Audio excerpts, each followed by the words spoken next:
uma região cercada por montanhas escuras e florestas que sussurram segredos antigos. Existe um nome que atravessou séculos como uma sombra eterna, Conde Drácula. Mas muito antes de se tornar uma lenda do terror, Drácula foi um homem de carne, sangue e, acima de tudo, poder. Seu nome verdadeiro era Vlad III, príncipe da Valáquia, hoje parte da Romênia. No século XV, ele se tornou uma figura temida, conhecida por um apelido que ecoava brutalidade: Vlad, o Empalador, governante de um território constantemente ameaçado por impérios vizinhos. Vlad acreditava que a única forma de manter a ordem e proteger seu povo era através do medo absoluto. Sua crueldade não tinha limites. Ele usava o empalamento como seu método de execução preferido, criando florestas de corpos para aterrorizar seus inimigos. Diziam que o cheiro da morte seguia seus exércitos e que ele jantava em meio aos corpos empalados, indiferente ao horror. Para Vlad, a violência era uma ferramenta política, uma demonstração de poder que ninguém ousaria desafiar. Ele não era apenas um guerreiro, era um símbolo de resistência feroz e implacável contra o Império Otomano, o que o tornou um herói nacional para alguns, mesmo que seus métodos fossem aterrorizantes. A linha entre o homem e o monstro começou a se apagar ainda em vida. Histórias sombrias circulavam entre camponeses e inimigos. Juravam ter visto Vlad beber o sangue de seus adversários, um ritual macabro para absorver sua força. Outros diziam que sua aparência nunca mudava, seu rosto sempre pálido, seu olhar sempre frio e penetrante, como se o tempo não ousasse tocá-lo. A morte parecia ser sua companheira, não sua inimiga. Quando Vlad finalmente caiu em batalha e sua morte foi anunciada, o mundo esperava que sua era de terror tivesse acabado. Mas foi exatamente o contrário. Sua morte não foi o fim, foi o nascimento de uma lenda muito mais poderosa.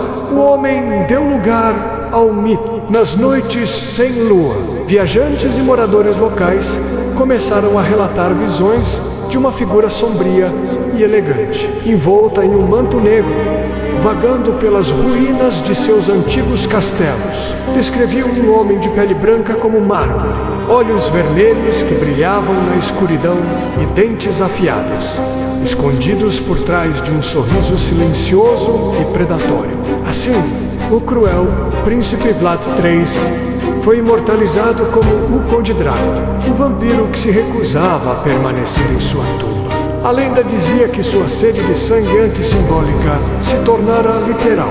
Ele era agora uma criatura da noite, amaldiçoado a vagar pela eternidade. Este novo Drácula era mais do que um simples monstro.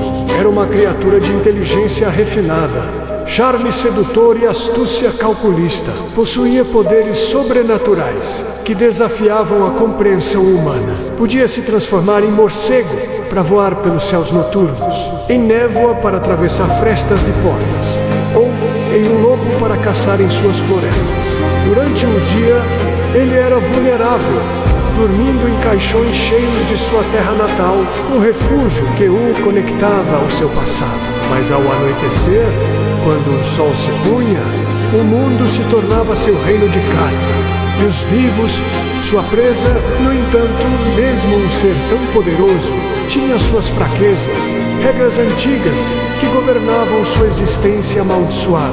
A luz do sol era seu maior inimigo, capaz de queimar sua pele mortal e transformá-lo em cinzas. Símbolos sagrados, como a cruz, o repeliam, forçando-o a recuar. O alho o mantinha à distância, e a água corrente era uma barreira que ele não podia cruzar. E, claro, a fraqueza final, a única forma de lhe conceder o descanso eterno, uma estaca de madeira cravada diretamente em seu coração.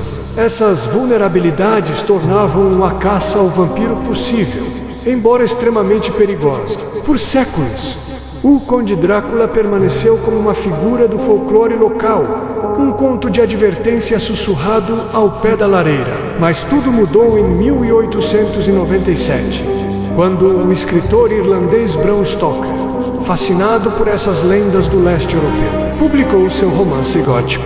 Drácula. Stoker pegou o príncipe cruel e o vampiro folclórico e os fundiu em um único personagem, criando o arquétipo do vampiro aristocrata que conhecemos hoje. Ele deu ao conde uma história, uma personalidade complexa, e o transportou das montanhas da Transilvânia para Londres vitoriana, espalhando seu terror pelo mundo moderno. O livro foi um sucesso estrondoso e transformou Drácula de uma lenda regional em um ícone global do horror. Desde então, a imagem de Drácula foi reinventada inúmeras vezes.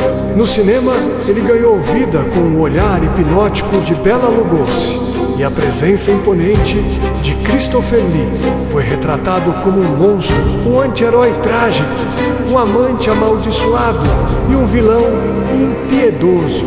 Cada geração projeta seus próprios medos e desejos na figura do Conde Montaigu, relevante e assustador. Ele se tornou parte de nosso inconsciente coletivo, um personagem que habita não apenas livros e filmes, mas também nossos pesadelos mais profundos. A figura do vampiro elegante, com sua capa preta e seu castelo isolado, está permanentemente gravada em nossa cultura.